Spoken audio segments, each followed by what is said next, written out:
नमस्कार, मी मधुरा. आरोग्यविषयक ह्या खास कार्यक्रमात तुमचं मनापासून स्वागत. आणि आज आपण ह्या कार्यक्रमाच्या माध्यमातून चर्चा करणार आहोत मणक्याची शस्त्रक्रिया, समज व गैरसमज ह्या विषयावर. आणि याविषयी आपल्याला मार्गदर्शन करण्यासाठी आमच्या स्टुडिओमध्ये आलेले आहेत या विषयातील तज्ज्ञ डॉक्टर अवनीश गुप्ते. विषयाला सुरुवात करण्यापूर्वी मी डॉक्टरांचं आमच्या स्टुडिओमध्ये स्वागत करते. नमस्कार डॉक्टर.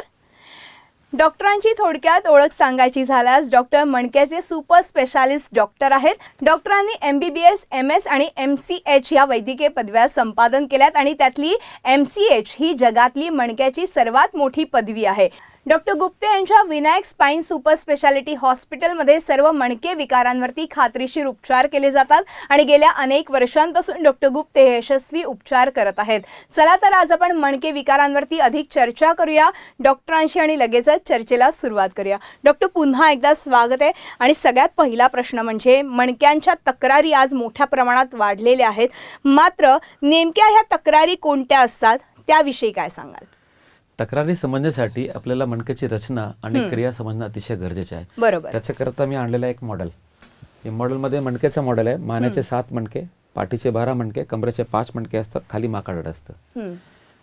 हाड आपल्याला देतो आधार कडक असल्यामुळे. आणि मध्ये 2 मणक्याच्या मध्ये गादीचे समावेश असतं. कुठे जरी बघितलं ही गादी दिसणार. ही गादीवरती आपण हालचाली करत असतो. आणि तिसरं काम आहे हातपायाचे हालचाल. ते मेंदूकडे जे निरोप असतो ते हातपायाकडे पाठवा लागतो. ते मणक्याच्या सेंटर मध्ये मागे शिर जात असते, त्याला म्हणतो मज्जारज्जू. त्यांनी आपले हातपायाची हालचाली आणि कंट्रोल निर्माण होत असते. ही शिर जोपर्यंत मोकळी आहे तोपर्यंत काही त्रास नाही, आणि शिर दबायला लागली तो खूप मोठा त्रास होतो आणि त्याला लागतो शस्त्रक्रिया. आता इथे मॉडेल मध्ये आपण पाहू शकतो 2 मणक्याच्या मध्ये गादी आहे. ही बाहेर आलेली नाहीये तर त्रास काय होणार नाही. पण इथे बघितलं हे गादी बाहेर आलेली आहे, वेगळ्या रंगाने करून आम्ही दाखवलेली आहे. त्याच्यामुळे ही शिर दबून गेली. तर तक्रार काय चालू झाली की कमरेसोबत पायाला तक्रारी होणार. म्हणजे थोडक्यात हे पायाला जाणारी शिर आहे, तिथली पायाला डाव्या पायाला जाणारी शिर आहे. तर उजव्या पायाला इथे तक्रारी काय होणार आहे? मुंग्या येणार, रग होणार, बधीर होणार किंवा त्रास वाढल्यानंतर पॅरालिसिस होणार. तसं जर मानेची गादी सरकली तर त्याच तारखे तक्रारी हाताला होणार. मुंग्या, रग, कळ किंवा जास्त त्रास झाला की शिर दबली तर पॅरालिसिस पण होऊ शकतं. तर थोडा उशिरा करायचं नाहीये. तर आपल्याकडे 2 प्रकारचे पेशंट असतात. ज्यांना मानपाट कंबरदुखी आहे त्यांना शक्यतो शस्त्रक्रिया लागत नाही, त्यांना विना ऑपरेशन मी बरा करतो आणि रोबोटिक ट्रीटमेंटद्वारेही करतो.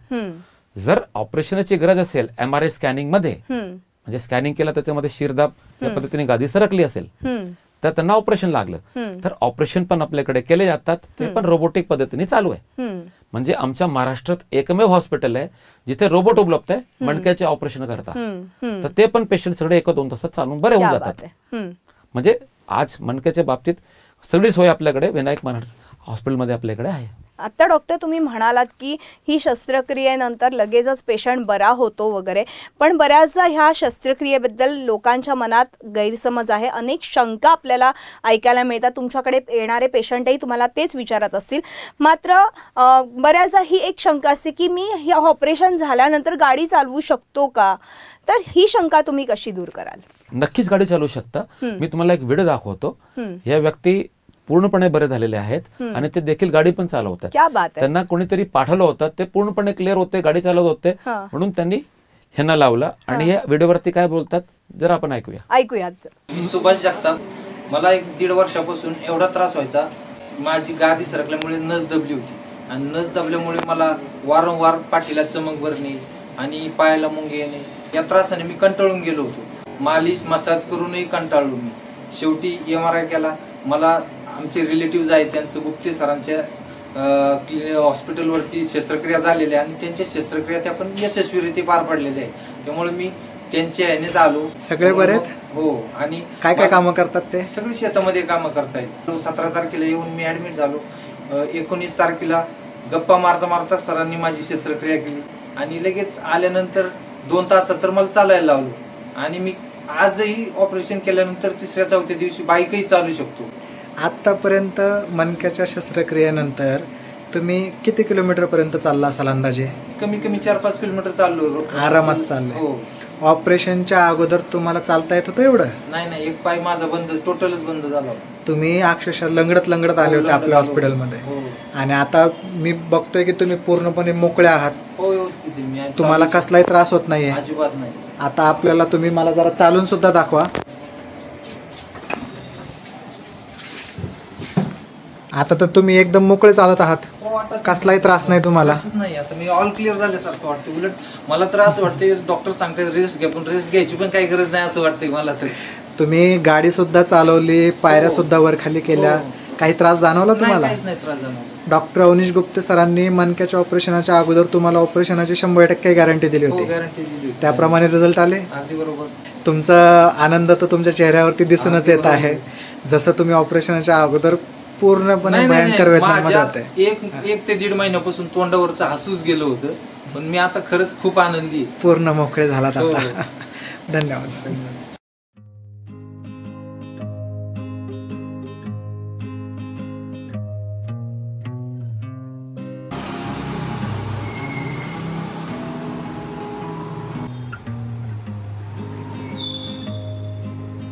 डॉक्टर, आत्ताच आपण बघितलं की ह्या व्हिडिओच्या माध्यमातून की हे अगदी मणक्याच्या ऑपरेशन नंतरही गाडी चालवू शकतात. मात्र बऱ्याचदा असं होतं की ह्या व्हिडिओनंतर म्हणजे ह्या शस्त्रक्रियेनंतर वेदना तर कमी होतात, गाडी तर चालवता येते. मग तुम्ही ह्या ऑपरेशनमध्ये नेमकं असं काय वेगळे करता की हे सगळं सहजपणे शक्य होतं? नक्की, त्यासाठी आपण ऑपरेशन थिएटरच्या आत जाऊ. बापरे, बरं. 110 किलो पेशंटचं ऑपरेशन चालू आहे. वय त्यांचं मात्र 74 आहे. बापरे. त्यांना काहीच चालता येत नव्हतं, काही करता येत नव्हतं. आणि पेशंटला आम्ही संवाद घालता घालता, गप्पा मारता मारता मी त्यांची मणक्याची शस्त्रक्रिया करतो. हे दाखवू आपण. क्या बात आहे. चला बघूयात. आज यशवंत निगम साहेब आपले ऑपरेशन थिएटरच्या आत आहेत. त्यांचं वय 74 आहे. त्यांच्या मणका पुढे मागे सरकला होता आणि त्याच्यामुळे शिरदाब निर्माण झाल्यामुळे त्रास होत होता. म्हणजे कंबरदुखी आणि दोन्ही पायाला त्रास, शॅटिका म्हणतो. आता त्यांचं MRI मध्ये पहिले बघू आपण. जे बघितलं आपण, जसं ही शिर दबली दिसते 2 ठिकाणी. इथे पण दिसते, इथे पण दिसते, सगळीकडे हे 2 ठिकाणी शिर दबलेली आहे, इथे आणि इथे. हे गादी सरकल्यामुळे किंवा म्हणायचे की लिस्थेसिसमुळे हे प्रॉब्लेम होता. आता एक्सरे मध्ये बघू आपण लिस्थेसिस कुठे. हे चौरस मणका एका लाईनमध्ये आहे. हा मणका थोडा मागे गेलेला आहे त्याच्यापेक्षा. तर हा थोडा पुढे आहे, हा थोडा मागे इथपर्यंत आहे, हे पुढे. तर मधली जी गादी होती ते मी इथे दाखवली, त्या कारणामुळे सरकले आणि ते पुढे मागे इन्स्टेबिलिटीमुळे सरकल्यामुळे हा त्रास होत होता. ऑपरेशन आता संपलाय, त्यांच्याशी आपण संवाद करू आपण. ऑपरेशन मध्ये ह्या पद्धतीचे आपण स्क्रू टाकलेले आहेत आणि मणके जागेवर बसवलेले आहेत, त्यांनी परत भविष्यात कधी त्रास होऊ नये. आणि त्यांचं वजन नेमकी खूप जास्त आहे, 110 किलो आहे. ऑपरेशन 100% यशस्वी झालंय. यशवंत साहेब नमस्कार. ऑपरेशन सक्सेस झालंय. Okay sir. Okay okay. हा, ऑपरेशन 1 नंबर झालेलं आहे. संध्याकाळी तुम्ही 1 नंबर घरी चालणार. Okay sir. ठीक आहे. ओके, नमस्कार. बरं आहे. थँक्यू.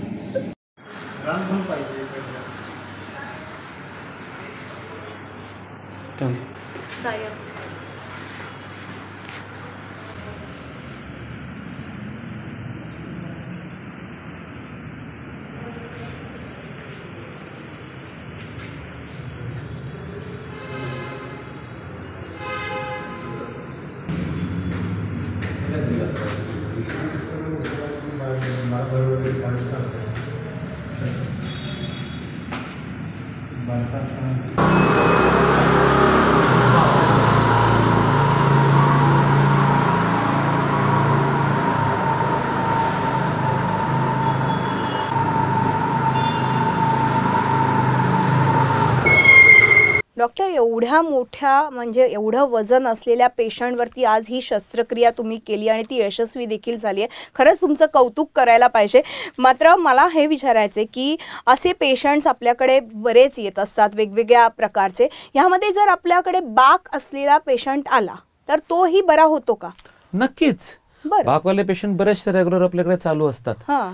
मी तुम्हाला एक वयस्कर पेशंट दाखवलाय, आता एक तरुण पेशंट दाखवतो ज्यांना पूर्ण मणका असं फिरलं होतं, पूर्ण बाक होतं. त्यांचं ऑपरेशन मध्ये खूप वेळ गेली, पण देखील ते पण 1 तासात बरे झाले. क्या बात आहे. ऑपरेशन करून 1 तासात चालू फिरायला लागले, अक्षरशः रनिंग करायला लागले. ते एक व्हिडिओ बघू आपण आज. अगदी बघूयात. माझं नाव योगेश हळणूर, मी श्रीरामपूरहून आलोय. श्रीरामपूर. वय किती? 28. 28 वय. बोला, तुम्हाला त्रास काय होतो? माझ्या मनक्याला बाग पडलेला होता पूर्ण सी आकार तयार झाला होता. बरं आणि दुखत होतं. हा दुखत होतं, ठणक लागतं आणि कळ लागते. तुमचं आणि ऑपरेशन चालणं तिरका होतं माझं. चालणं तिरका होतं. तिरका एकदम तिरका चाललं. बाकामुळे तुम्ही तिरका हा, चालायचे, तिरका. एक पाय वर राहायचे, एक खाली हा, राहायचे. एक पाय अपरा पडायचा असा. हे पहिले आधीचा आकार दाखवायचे कसा होता की मणका असा पूर्ण त्यांचा बाकलेला होता. अजिबात मणका त्यांचा सरळ नव्हता. दिसते सर्वांना. आणि ऑपरेशन मध्ये एवढ्या क्लिपच्या सहाय्याने 90 ते 95% हा सरळ झालेला आहे. ऑपरेशन करून त्यांच्या मणक्यामध्ये हे बघायला गेले जवळपास एक वरपासून खालपर्यंत भरपूर क्लिप्स साहित्य स्क्रू पडलेले आहेत. सगळा मणका स्क्रू रॉडच्या सहाय्याने सरळ करण्यात आलेला आहे. ऑपरेशन नंतर तुम्ही किती लवकर चालू शकले भाऊ? 1 तासात चालायला. 11 तासाचं ऑपरेशन करून 1 तासात चालायला लागले. ऑपरेशन नंतर तुम्हाला काय फरक जाणवला? ऑपरेशन नंतर मी लगेच सरळ चालायला लागलो. ऑपरेशन चे आधी तुमचा एक खांदा वर एक खांदा खाली असायचं. हो. ते बरं झालं वाटतंय? क्लिअर समान झाले दोन्ही खांदे एकदम. आपलं मेजर ऑपरेशन आहे. जे बाकीच्या लोकांना जसं गॅरंटी दिली होती की ऑपरेशन फेल होणार नाही, गॅरंटी तुम्हाला दिली होती की काय फेल होत नाही, आज तुमचे ऑपरेशन तुमचंही फेल होणार नाही. दिली ती गॅरंटी दिली. ऑपरेशन झाल्यानंतर मला असं म्हणजे 150 टाके असं मला वाटत नव्हतं. या ऑपरेशनची पट्टी इथपासून सुरू झाली, हे सगळं इथपर्यंत ऑपरेशन आहे त्यांचं फुल. म्हणजे फक्त कंबरचा हे भाग सोडलं तर सगळं इथपासून इथपर्यंत ऑपरेशन आहे. आणि त्यांना काही दुखत पण नाहीये. 150 टाके असून सुद्धा, म्हणजे आधी ती दुखणी जास्त असणार आहे, त्या कारणामुळे त्यांना आनंद वाटतंय. तुम्हाला आनंद वाटतंय का? हो, आनंद वाटतंय. फ्रेश आहे. फ्रेश. डॉक्टर, ह्या सगळ्या व्हिडिओजच्या माध्यमातून मला तर वाटतं की जी मणक्यांबद्दल किंवा मणक्यांच्या शस्त्रक्रियांबद्दल जो काही लोकांमध्ये गैरसमज होता तो नक्कीच काही अंशी तरी बऱ्यापैकी आता कमी झाले असेल, ही शंका कमी झाली असेल. आपण एक छोटासा ब्रेक घेऊया. ब्रेकनंतर असेच काही मला व्हिडिओज बघायचे आणि अजून माहिती जाणून घ्यायची, पण एका छोट्याशा ब्रेकनंतर. तेव्हा वेळ झाली एका छोट्याशा ब्रेकची. ब्रेक नंतर पुन्हा एकदा स्वागत आहे. आणि आज आपण चर्चा करतोय ती म्हणजे मणक्यांचे विकार, समज आणि गैरसमज या विषयावर. आणि आपल्याला मार्गदर्शन करतायत या विषयातले तज्ज्ञ डॉक्टर अवनीश गुप्ते. आपण पुन्हा एकदा चर्चेकडे वळणार आहोत. डॉक्टर, ब्रेकवर जाण्यापूर्वी आपण अनेक व्हिडिओज बघितले, मात्र बऱ्याचदा आता तुम्ही मगाशी बोलता म्हणालात की रोबोटिक सर्जरी देखील आज मणक्यांवरती केली जाते. म्हणजे मग पेशंटच्या आयुष्यामध्ये नेमका काय बदल होतो रोबोटिक सर्जरीमुळे? काय नेमकं होतं त्याबद्दल काय सांगाल? अचूक. समजा आपल्याकडे एक मोबाईल आहे, तुम्हाला मी मदर विचारला 64x64, तुम्ही लगेच सांगू शकणार नाही, वेळ लागणार. बरोबर. जरी कॅल्क्युलेशन करायला पेन पेपरनी बसली तरी चुकीचा होऊ शकतो. हे मात्र ऑपरेशन थिएटर मध्ये नाही झालं पाहिजे. पेशंट सोबत माणसाला तयार केलेलं आहे आपण, कॅल्क्युलेटरने तयार केलं, कॅल्क्युलेटर आपण तयार केलंय, पण तो अचूक देतो. तयार आम्हीच करतो पण तो अचूक रिझल्ट देतो. तसा रोबोट तयार माणूस करतो पण तो अचूक सर्जरी करतो. म्हणजे जर आमच्या सोबत रोबोट काम करणार आहे तर अजून अचूक म्हणजे ऑपरेशन. तेच पेशंट नातेवाईकांना अपेक्षित आहे. पेशंट आमच्याकडे 1 ते 2 तासात का चालतो, बाकी ठिकाणी का चालत नाही? सर्व पेशंट चालतात, संध्याकाळी रनिंग पण करतात, संध्याकाळी गाडीही चालवतात, पाऱ्यावर खाली करतात. लेडीज लोकांना आम्ही किचन मध्ये घालतो, ते स्वयंपाक करतात ऑपरेशनच्या संध्याकाळी. मग घरी जाऊन का करू शकत नाही? अशा शेकडो व्हिडिओ आहेत. शेती करतात लोक ऑपरेशन नंतर, गाडी कच्च्या रस्त्याला चालवतात, खराब हरदरे बसतात तरी त्रास होत नाही. तर त्याच्यासाठी हे रोबोटिक ट्रीटमेंट आपल्याला महत्वाचे समजते. दुसरा विषय काय आहे की आपला आव्हान आहे अखंड महाराष्ट्र बरं करायचे. हे महाराष्ट्र मिशन आहे. आम्ही आमचा स्टाफ ह्या उद्देशाने जगतो की संपूर्ण महाराष्ट्र बरं झाला पाहिजे, कोणाला त्रास नाही पाहिजे. त्रास वाढला तर पॅरालिस पर्यंत जाऊ शकतो. इथे पेशंट तासाभरात बरा होतोय आणि तिथे पेशंट गैरसमज असल्यामुळे कायमचा झोपून राहतो. असं नाही झालं पाहिजे. आज गव्हर्नमेंटने आवाहन केलं की पोलिओ गायब झाला ड्रॉप देऊन मुलांना, तर आपण पूर्ण महाराष्ट्र नीट का नाही करू शकत? त्यांची सेवा का नाही करू शकत? एक पेशंट झोपला म्हणजे कुटुंब झोपला, हा विचाराने आम्ही काम करतो की पेशंटला त्रास नाही झाला पाहिजे, आपल्यामुळे पॅरालिसिस झाली नाही पाहिजे, आणि सर्वात महत्त्वाचं त्यांनी सर्व काम केलं पाहिजे. आम्ही पेशंटला विचारतो तुम्ही काय काम करतात, म्हणजे मी शेती करतो, एक म्हणतो मी गाडी चालवतो, एक म्हणतो मी मार्केटिंगचं काम करतो, एक म्हणतो मी बसून काम आहे. तर त्या पद्धतीने आम्ही ऑपरेशनचं स्वरूप बदलतो. क्या बात आहे. की पुढची जबाबदारी काय? नुसतं एमआरआय स्कॅन नाही बघत, आपण पेशंटला विचारतो, त्यांचं वय बघतो, त्यांची मेडिकल कंडिशन चेक करतो. तर आम्ही खूप सुरक्षित पद्धतीने ऑपरेशन करत असतो. अगदी. आता तुम्ही म्हणालात तसं की सुरक्षित पद्धतीने ऑपरेशन करतो. तुमच्याकडे येणारे पेशंटही वेगवेगळ्या पद्धतीचे असतात, वेगवेगळ्या क्षेत्रातून आलेले असतात. खास करून शेती करणाऱ्या शेतकरी तुमच्याकडे ह्या ऑपरेशनसाठी येतो, तर ह्या ऑपरेशन नंतर ते शेती करू शकतात का? नक्कीच. मी 2 लेडीज दाखवतो. एका घरातली आहे, जरा व्हिडिओ बघू, लगेच आपल्याला, आणि शेतातलं काम करत आहेत, लगेच बघू आणि आपल्याला लगेच उत्तर भेटेल. अगदी अगदी. आज आपली विनायक हॉस्पिटलची टीम शेतात चालली आहे 2 पेशंटना भेटायला. एका घरातले पेशंट आहेत. एकच ऑपरेशन आम्ही 7 ते 8 वर्षापूर्वी केलं होतं आणि दुसऱ्यांचे ऑपरेशन आम्ही 3 ते 4 वर्षापूर्वी केलं होतं. त्यांची प्रगती काय आहे, त्यांचे एवढे वर्ष कसे काय गेले, आपण त्यांनाच विचारूया. आपण पाहू शकतो विनायक हॉस्पिटलमध्ये, आपले मणक्याच्या हॉस्पिटलमध्ये नंदा तामाणे आणि दुसरा इंदुबाई तामाणे, ह्यांचं वय 45 आणि ह्यांचं वय 66 तेव्हा होता. म्हणजे ह्यांचे 2014 साली आले होते आमच्याकडे 7 ते 8 वर्षापूर्वी. 4थे 5वे मणक्यामध्ये त्रास होता आणि ह्या तारखेला ह्या पद्धतीने ऑपरेशन केलं होतं. हे त्यांचं डिस्चार्ज कार्ड आहे. तसं ह्यांचं पण डिस्चार्ज कार्ड आपण बघू शकतो. इंदुबाई तामाणेचं 66 वय, 2017 साली आपल्याकडे आले होते आणि त्यांना ह्या तारखेला ऑपरेशन आपण केलं होतं, म्हणजे 3 ते 4 वर्षापूर्वी ह्या पद्धतीने. आणि ते पण, हे दोन्ही पेशंट खूप बरे झालेले आहेत. आपण त्यांच्यासोबत आमची टीम शेतातला जाऊन आत्ता गप्पा मारणार आहे.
डॉक्टर, आत्ता आपण बघितलं की अगदी ऑपरेशन नंतर ते शेती करू शकतात, ते वेगवेगळी कामं करू शकतात. म्हणजे या ऑपरेशनला घाबरण्याची गरज नाही आहे. जर वेदनामुक्त व्हायचं असेल मणके विकारातून तर ऑपरेशन करून घेणं गरजेचंच आहे.